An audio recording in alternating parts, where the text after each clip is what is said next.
ان الحمد للہ نحمده ونصلی علی رسولہ الکریم اما بعد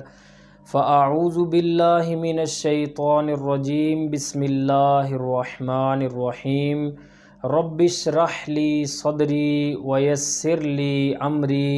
واحلل عقدۃ من لسانی یفقہوا قولی۔ الحمدللہ، اللہ رب العزت کی توفیق سے سورۃ البقرہ کی آیت نمبر 48 تک ہم نے پڑھا تھا۔ آج آیت نمبر 49 سے شروع کریں گے۔ بسم اللہ الرحمن الرحیم۔ وَإِذْ نَجَّيْنَاكُم مِّنْ آلِ فِرْعَوْنَ، اور جب ہم نے تمہیں آل فرعون سے، فرعون کے لشکروں سے، فرعون کی فوج سے، فرعونیوں سے نجات دی۔ یسومونکم سوء العذاب، جو تمہیں برا عذاب چکھاتے تھے۔ یذبحون ابناءکم، تمہارے بیٹوں کو بری طرح ذبح کر دیتے تھے۔ ویستحیون نساءکم، اور تمہاری عورتوں کو زندہ رکھتے تھے۔ تو سیدنا عبداللہ ابن عباس رضی اللہ عنہ سے مروی ایک روایت میں ہے کہ فرعون اور اس کے درباریوں نے آپس کے اندر یہ مشورہ کیا کہ بنی اسرائیل کا یہ کہنا ہے کہ اللہ تبارک و تعالیٰ نے ابراہیم علیہ السلام سے یہ وعدہ کیا تھا کہ ان کی نسل میں، ان کی اولاد میں اللہ نبی اور بادشاہ پیدا کرے گا، تو اس کا کوئی نہ کوئی حل نکالنا چاہیے ہمیں۔ تو پھر باہمی مشورے سے یہ بات انہوں نے طے کی کہ ایک فوج مرتب کی جائے جو چھریاں لے کر، تلواریں لے کر بنی اسرائیل میں نکلے اور جو بھی نیا بچہ پیدا ہونے والا ہے اسے ذبح کر دے۔ چنانچہ یہ عمل شروع ہو گیا۔ پھر انہوں نے دیکھا کہ جو بڑی عمر کے افراد ہیں وہ تو مرنا شروع ہو رہے ہیں اپنی طبی موت، اور جو نئے بچے پیدا ہو رہے ہیں لڑکے، انہیں ہم ذبح کرتے چلے جا رہے ہیں۔ تو اس طریقے سے جو مرد حضرات ہماری سلطنت کی خدمت کرتے ہیں تو وہ پھر کون کریں گے؟ پھر انہوں نے یہ رول بدلا اور انہوں نے کہا کہ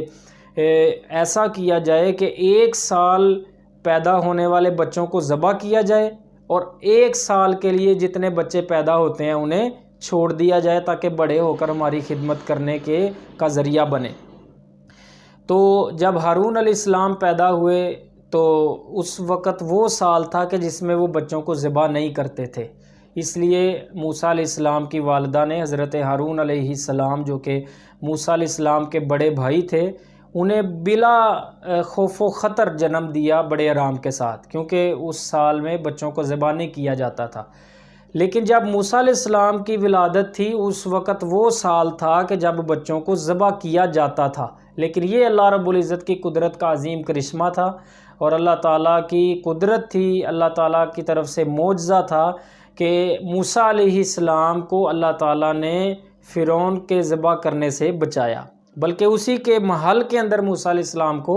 اللہ تبارک و تعالیٰ نے پرورش دی، یعنی ان کی ماں نے انہیں ایک صندوق میں، ایک ٹوکری نما چیز میں ڈال کر سمندر میں پھینک دیا تھا تاکہ فرعونی لشکروں سے بچ جائے۔ تو اللہ تبارک و تعالیٰ کی کرنی کہ وہ موسیٰ علیہ السلام سمندر اور دریا کے ذریعے سے فرعون کے محل کے پاس ہی پہنچے۔ اس کی بیوی نے، فرعون کی بیوی نے جو ہے وہ دیکھا موسیٰ علیہ السلام بڑے خوبصورت بچے ہیں، تو چونکہ ان کا اپنا فرعون کا کوئی بچہ نہیں تھا، ان کی اولاد نہیں تھی، انہوں نے کہا کہ چلو اسے ہم بچہ بنا لیتے ہیں، خود پالیں گے، اس کو بیٹا بنا لیں گے۔ تو اس انداز سے پھر اللہ تعالیٰ نے انہیں بچایا اور فرعون کی پرورش کے اندر اس نے موسیٰ علیہ السلام نے جو ہے وہ پرورش پائی فرعون کے انڈر میں۔ اور پھر دودھ کا بھی جب مسئلہ بنا تو وہ جو ہے کسی کا دودھ نہیں پیتے تھے موسیٰ علیہ السلام۔ پھر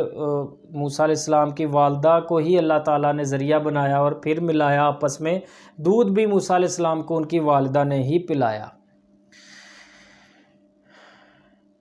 وَفِي ذَلِكُمْ بَلَاءٌ مِّن رَبِّكُمْ عَظِيمٌ، اور اس میں تمہارے رب کی طرف سے بڑی آزمائش تھی۔ اس واقعے میں بہت بڑی تمہاری آزمائش تھی اللہ کی طرف سے، جو یہ ظلم تم پر ہوتا تھا۔ وَإِذْ فَرَقْنَا بِكُمُ الْبَحْرَ، اور جب ہم نے تمہاری وجہ سے سمندر کو پھاڑا، فَأَنْجَيْنَاكُمْ، پھر ہم نے تمہیں نجات دے دی، وَأَغْرَقْنَا آلَ فِرْعَوْنَ، اور آل فرعون کو ہم نے غرق کر دیا، وَأَنْتُمْ تَنْظُرُونَ اور تم دیکھ رہے تھے۔ یعنی موسیٰ علیہ السلام جب وہ بنی اسرائیل کو لے کر نکلے مصر سے تو آگے سمندر تھا، پیچھے سے فرعون بھی پیچھا کر رہا تھا، تو بنی اسرائیل بھی پریشان ہوئے کہ یا موسیٰ ہم تو اب یہاں پھنس گئے ہیں، آپ نے مروا دیا ہمیں، فرعون پیچھے آ رہا ہے، آگے جگہ کوئی نہیں ہے، آگے راستہ کوئی نہیں ہے۔ تو موسیٰ علیہ السلام نے کہا اِنَّ مَعِیَ رَبِّی سَیَہْدِینِ، بے شک میرا رب میرے ساتھ ہے، وہ ضرور کوئی راستہ دے گا، وہ ضرور راہ دکھائے گا۔ پھر اللہ تعالیٰ نے حکم دیا موسیٰ اپنا عصا جو ہے سمندر پر ماریں۔ موسیٰ علیہ السلام نے اللہ کے حکم سے وہ عصا سمندر کے اوپر مارا تو سمندر 2 ٹکڑوں میں تقسیم ہو گیا، ادھر کا پانی ادھر اور ادھر کا پانی ادھر۔ پھر موسیٰ علیہ السلام بنی اسرائیل کو لے کر پار ہو گئے، پیچھے سے فرعون بھی جب داخل ہوا پار ہونے کے لیے، موسیٰ علیہ السلام بنی اسرائیل وہ اگلے کنارے پر پہنچے پار کر کے، فرعون پورے کا پورا اپنے لشکروں سمیت داخل ہو گیا، تو اللہ تعالیٰ نے دوبارہ سمندر کو آپس میں ملنے کا حکم دے دیا۔ اس طریقے سے اللہ تعالیٰ نے فرعون اور اس کے لشکروں کو پانی کے اندر غرق کر دیا، اور بنی اسرائیل نے اپنی آنکھوں سے یہ ماجرا دیکھا۔ وَإِذْ وَعَدْنَا مُوسَىٰ 40 لَيْلَةً، اور جب ہم نے موسیٰ علیہ السلام سے 40 راتوں کا وعدہ لیا، ثُمَّ اتَّخَذْتُمُ الْعِجْلَ مِن بَعْدِهِ، پھر اس کے بعد تم نے بچھڑے کو معبود پکڑ لیا، وَأَنْتُمْ ظَالِمُونَ، اور تم تھے ہی ظالم۔ یعنی یہ تورات دینے کے لیے اللہ تعالیٰ نے موسیٰ علیہ السلام کو کوہ طور پر بلایا، تو 40 راتوں کے لیے موسیٰ علیہ السلام وہاں گئے، ان کے پیچھے سے سامری نامی شخص کے پیچھے لا کر بنی اسرائیل نے سونے کا ایک بچڑا بنا کر تو اس کی پرستش شروع کر دی۔ ثُمَّ عَفَوْنَا عَنْكُمْ مِن بَعْدِ ذَلِكَ، پھر اس کے بعد ہم نے تم سے درگزر کیا، اور وہ کیسے کیا وہ آگے آ رہا ہے کہ کس طریقے سے ان کی توبہ قبول کی گئی، کیا شرط لگائی گئی۔ فرمایا کہ ہم نے اس کے بعد تم سے پھر درگزر کیا، لَعَلَّكُمْ تَشْكُرُونَ، تاکہ تم شکر گزار بنو۔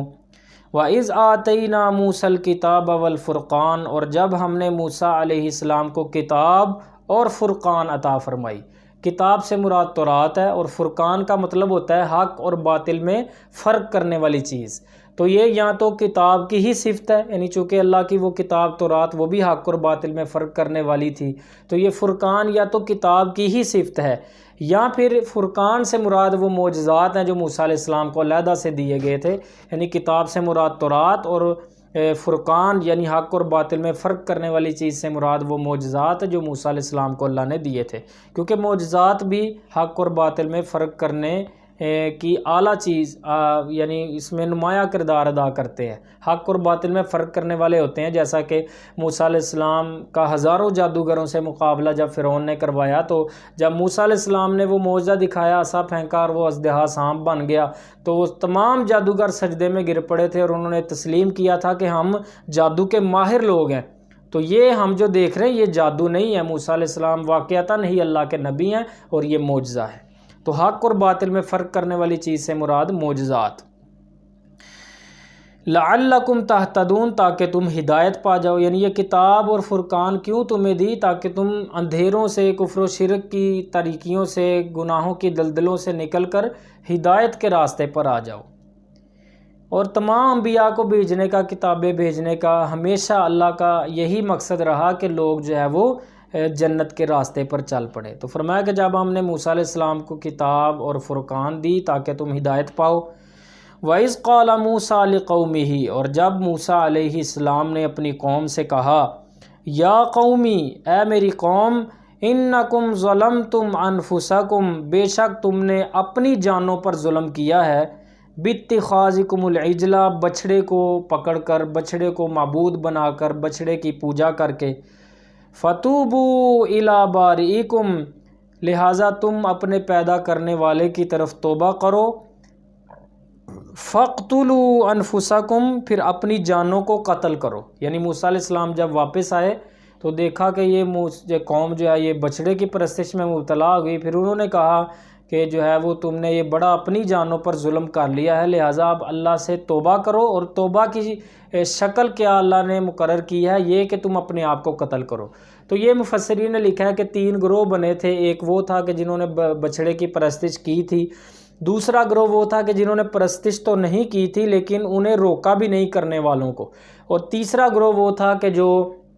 نہ اس نے خود پرستش کی بچڑے کو معبود مانا،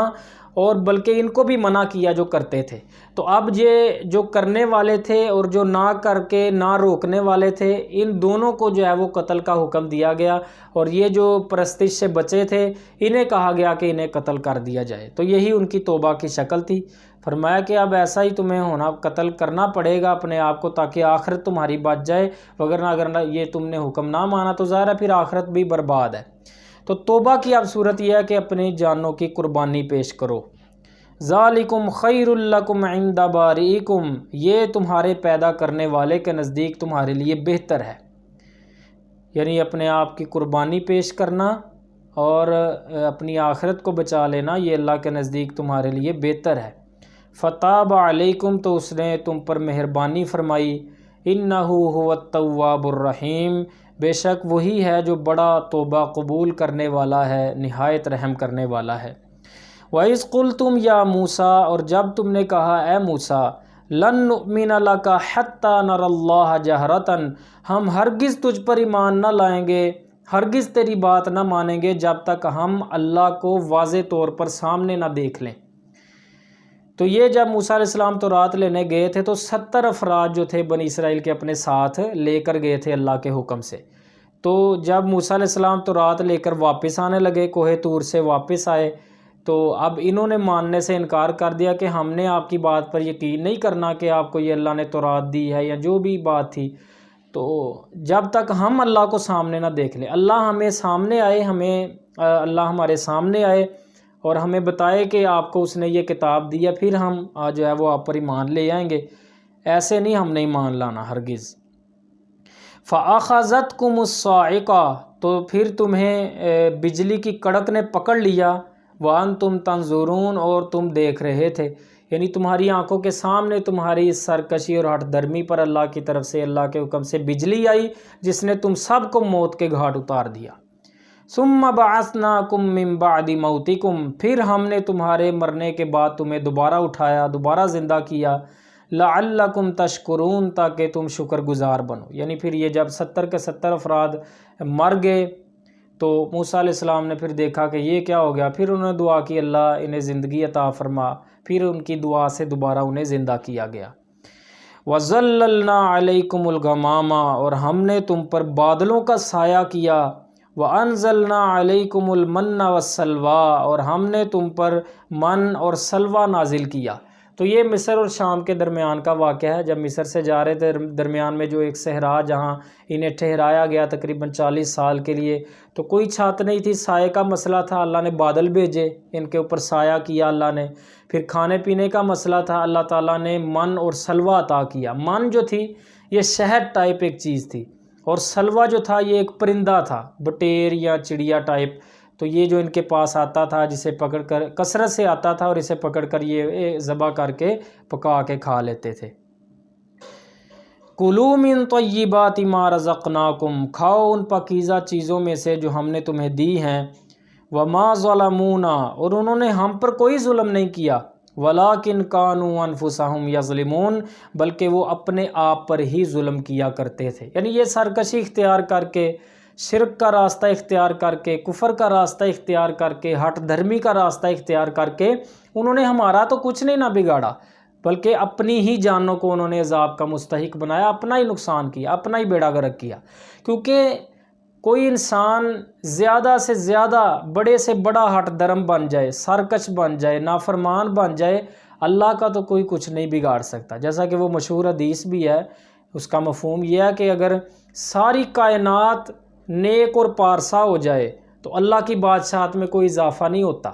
اور اگر ساری کائنات ایک سے بڑھ کر بڑے سے بڑی گناہ گار جیسی ہو جائے، نافرمان سرکش جیسی ہٹ درم بن جائے، تو اللہ کی بادشاہت میں کوئی کمی واقع نہیں ہوتی۔ تو اس لیے فرمایا کہ یہ جو انہوں نے سرکشی اختیار کی، ہمارا کچھ نہیں بگاڑا، ہم پر کوئی ظلم نہیں کیا، بلکہ انہوں نے اپنی ہی جانوں پر ظلم کیا۔ تو انسان جو ہے وہ سرکشی، ہٹ درمی اور اپنی نفس پرستی کا راستہ اختیار کر کے اللہ کی بادشاہت میں کوئی فرق نہیں ڈال سکتا، بلکہ اپنا ہی انسان بیڑا غرق کرتا ہے، اپنا ہی نقصان کرتا ہے، اپنے آپ کو ہی اللہ کے عذاب کا مستحق بناتا ہے۔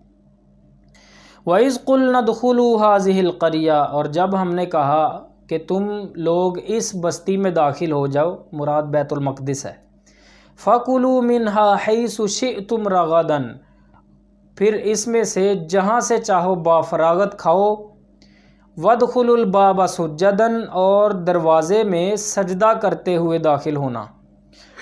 وَقُولُوا حِطَّةٌ، اور زبانوں سے کہنا کہ بخش دے، یعنی ایک تو سجدہ شکر، اللہ کا شکریہ ادا کرتے ہوئے کہ اس نے تم پر کتنے انعامات کیے ہیں، تو اس بیت المقدس میں سجدہ کرتے ہوئے داخل ہو، اور دوسرا یہ کہ زبانوں سے اپنے گناہوں کی بخشش مانگتے ہوئے۔ حطت ان کا معنی بخش دے۔ نغفر لکم خطایاکم، ہم تمہارے لیے تمہاری خطائیں بخش دیں گے، یعنی یہ عمل تم نے اختیار کرنا ہے، شکر گزاری کا سجدہ کرنا ہے اور اللہ سے بخشش کی دعا کرنی ہے، ہم تمہاری غلطیاں معاف کر دیں گے۔ وَسَنَزِيدُ الْمُحْسِنِينَ، اور محسنین کو، نیکوکار لوگوں کو، نیکی کرنے والوں کو مزید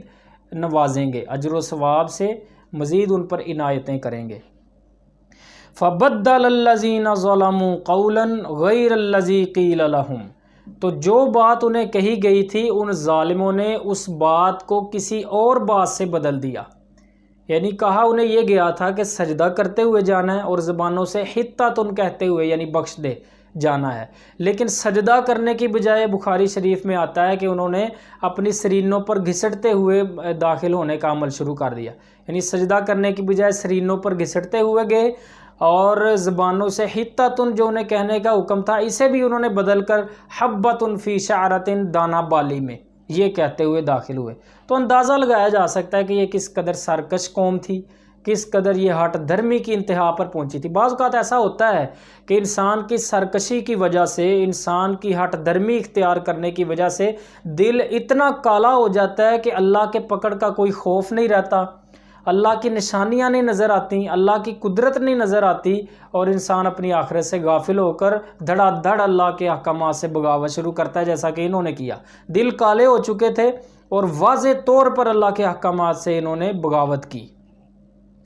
فَأَنزَلْنَا عَلَى الَّذِينَ ظَلَمُوا رِجْزًا مِّنَ السَّمَاءِ، تو ہم نے ان ظالموں پر آسمان سے عذاب نازل کر دیا۔ یہ عذاب کیا تھا؟ احادیث کی روشنی میں یہ طاعون کا مرض تھا جو اللہ نے ان میں پھیلا دیا، تو یہ عذاب اللہ نے ان پر آسمان سے نازل کر دیا۔ بِمَا كَانُوا يَفْسُقُونَ، اس وجہ سے جو وہ نافرمانیاں کیا کرتے تھے، یعنی ان کی ہٹ دھرمیوں کی وجہ سے، ان کی سرکشی کی وجہ سے، ان کی نافرمانیوں کی انتہا پر پہنچنے کی وجہ سے اللہ تعالیٰ نے پھر ان پر اپنا عذاب نازل کر دیا۔ وَإِذِ اسْتَسْقَىٰ مُوسَىٰ لِقَوْمِهِ، اور جب موسیٰ علیہ السلام نے اپنی قوم کے لیے پانی مانگا، فَقُلْنَا اضْرِب بِّعَصَاكَ الْحَجَرَ، تو ہم نے کہا کہ اس پتھر پر اپنا عصا ماریں۔ فَانْفَجَرَتْ مِنْهُ اثْنَتَا عَشْرَةَ عَيْنًا، تو اس پتھر سے 12 چشمے پھوٹ نکلے۔ قَدْ عَلِمَ كُلُّ أُنَاسٍ مَّشْرَبَهُمْ، تمام لوگوں نے یقیناً اپنے پینے کی جگہ کو معلوم کر لیا، جان لیا۔ کُلُوا وَاشْرَبُوا مِن رِّزْقِ اللہ، کھاؤ اور پیو اللہ کے دیے رزق میں سے۔ وَلَا تَعْثَوْا فِي الْأَرْضِ مُفْسِدِينَ، اور زمین میں فساد پھیلاتے ہوئے فسادی بن کر نہ پھرنا، یعنی اللہ کا رزق کھاؤ پیو لیکن پھر اللہ کی اطاعت اور شکر گزاری کے اندر زندگی گزارو۔ یہ نہ ہو کہ نعمتوں میں غرق ہو کر، نعمتوں میں ڈوب کر اللہ کے ساتھ بغاوت شروع کر دو۔ تو یہ جب اسی میدان کا ہی واقعہ ہے، مصر اور شام کے درمیان پانی کی بھی ضرورت تھی، تو انہوں نے کہا موسیٰ علیہ السلام اللہ سے دعا کریں کہ پانی ملے ہمیں۔ تو موسیٰ علیہ السلام نے اللہ سے دعا کی، تو اللہ نے فرمایا کہ یہ فلاں پتھر پر اپنا عصا ماریں۔ انہوں نے ایسا اللہ کے حکم سے مارا تو 12 چشمے نکل آئے۔ تمام لوگوں نے اپنے اپنے پینے کی جگہ کو معلوم کر لیا، یعنی مطلب یہ ہے کہ 12 ہی چونکہ گروہ تھے، 12 ہی قبیلے تھے بنی اسرائیل کے، تو 12 ہی چشمے اللہ نے جاری کر دیے تاکہ آپس میں لڑے نہ، اور ہر قبیلے نے اپنے اپنے چشمے سے پانی پینا اور سیراب ہونا شروع کر دیا۔ تو فرمایا کہ تمام جو تھے بنی اسرائیل کے لوگ اپنا اپنا انہوں نے چشمہ جو ہے وہ پہچان لیا۔ ہم نے کہا کہ کھاؤ پیو، لیکن یہ ہے کہ زمین میں فسادی بن کر نہ پھرو۔ تو ہمارے لیے بھی درس ہے کہ ان کی یہ سارے واقعات میں آگے بھی انشاءاللہ مزید پڑھیں گے۔ ہمیں بھی چاہیے کہ ہم پر بھی اللہ کے بڑے انعامات ہیں، بڑے احسانات ہیں، بڑی نعمتیں اللہ نے ہمیں دی ہیں، تو ہمیں بھی ان نعمتوں کے اندر غرق ہو کر اللہ کو نہیں بھول جانا چاہیے، بلکہ اللہ کا شکر گزار بن کر اللہ کی اطاعت اور فرما برداری کے اندر زندگی بسر کرنی چاہیے۔ اللہ رب العزت سے دعا ہے کہ اللہ تبارک و تعالی ہمیں قرآن مجید کو صحیح معنوں میں سمجھنے کی اور اس کے مطابق عمل کرنے کی توفیق عطا فرمائے۔ وآخر دعوایا ان الحمد للہ رب العالمین۔